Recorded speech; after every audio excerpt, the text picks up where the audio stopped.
Obsessed CEO throws himself at me. Chapter 14.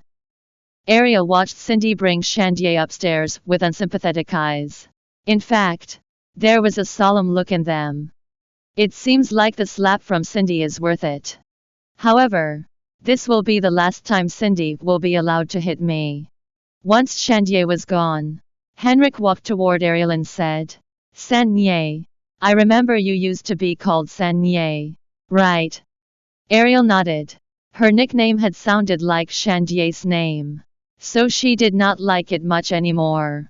"What about this, Sanye?" Henrik sighed before pursing his lips.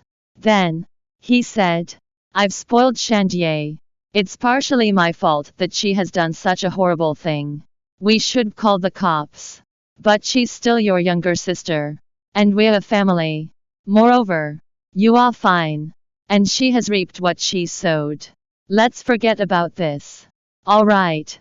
However, I'll still punish her and compensate you. Is that okay?" Ariel balled her hands into fists under the sleeves of her pajamas. "What do you mean by you are fine? If I was really bitten by the snake, Shandier would have made sure no one knows about it. By the time the sun rises, my body would have gone cold. Yet, you are asking me to pretend as if nothing has happened. You are only grounding her for a month." At that very moment, Ariel knew what kind of person Henrik was. As long as it was nothing threatening to him, he would not easily abandon Shandier. After all, the more daughters he had, the more chances for him to cling to a wealthier family. Henrik was a man who would do anything to get what he wanted. Ariel could not wrap her head around why her mother had fallen in love with someone like him. Ariel was thoroughly disappointed. It did not matter to her that Henrik was her biological father anymore. However, she showed none of that on her face. Instead, she plastered a sweet smile on her face and nodded. "I can't decide. So, Dad, I'll just heed your words. Shandier's still young, so I won't blame her for anything. I'll pretend nothing happened. And I'll still be a good sister to her. I just hope Shandier won't mind too. Don't worry. I'll ask her to forget about this as well. No one will mention this anymore. I'm sure the two of you will be able to get along fine." Of course. Ariel smiled, her dimples emerging on both sides of her face. Anyone who looked at her would assume that she was innocent and sensible. Henrik sighed in relief, feeling glad about the situation. Not only was this daughter of his pretty and forgiving, but she was also obedient. "She's much more obedient than I thought she would be. That's good. She'll be easy to control." "It's getting late. I'm sure you must have been shocked today too. Rest earlier. Tell me what you need, and I'll do my best to fulfill your requests." Henrik was in a good mood. For once, the miser was not stingy, for he handed Ariel another card. "There's 1 million in this. In total, you'll have 2 million, including the other million I've given to you earlier. You can spend it on anything you like. Once you've spent it all, you can come and ask for more. You shouldn't live as you used to in the village. You've got to act like the daughter of the Southals. I'll ask Alfred to bring you to shop for clothes tomorrow." "Thank you, Dad. You are the best." Ego stroked. The upset from Shandier's incident dissipated from Henrik's mind. He then hummed a tune as he went upstairs. The moment Ariel returned to her room, the sweet smile on her face disappeared. Even if Shandier's stupid, she has Cindy watching out for her. On the other hand, I have no one.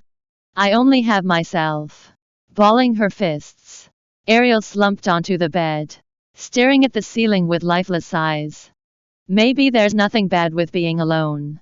Moreover, it's not that I'm alone. Dad and Mom overseas are very nice to me. And my brother, too.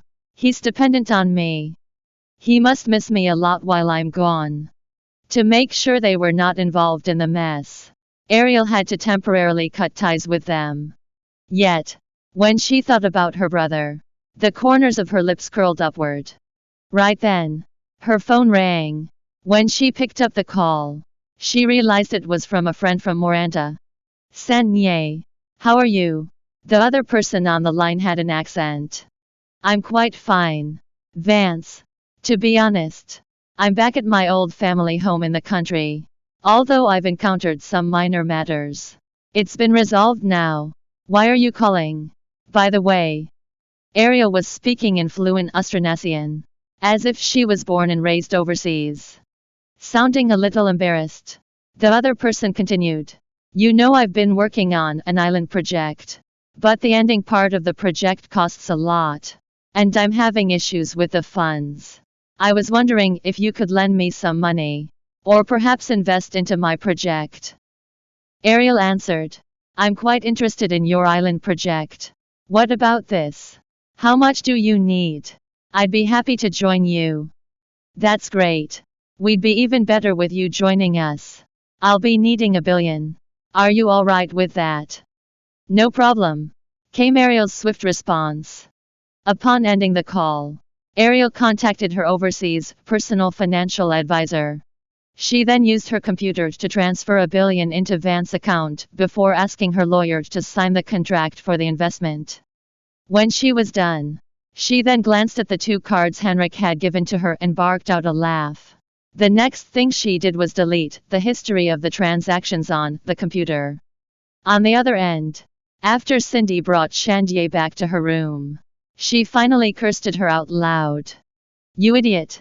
How many times have I told you not to do anything rash before figuring out Ariel completely? Why won't you ever listen to me? As tears streamed down Shandier's face, she sobbed out. I didn't think things would turn out this way. But, Mom, you have to believe in me. Ariel must have been the one to let the snake bite me. I've clearly asked Janet to let the snake into her room. I know. Cindy gritted out. At the harsh tone, Shandier froze. Then, she muttered, confused. Why aren't you helping me explain the situation if you know the truth? Ariel's a wicked person. Cindy sighed.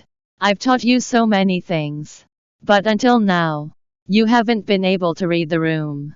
Your father clearly trusts her now. Moreover, you were the one to put the snake into her room first. How are you going to explain that? Nothing you say will help you. You'll only make your father even angrier. Then what do? I can't be slandered in this way. Have you seen how the housekeepers look at me? Everyone in the manor thinks I deserve this. At that, Cindy was silent for a moment. It seems like Ariel is much more complex and difficult to figure out than I thought. I'll try my best to find out her history. Before that, you'll have to get along with her. Even if it's tough, you have to do it well. Pretend to admit to your mistakes and live in harmony with her for now. That way, your father will be happy. You know he hates family conflicts and disobedient people. But, I've been grounded. I can't go out. Silly girl. Have you forgotten about how you are going to get your certificate in a week's time? Be patient for a week.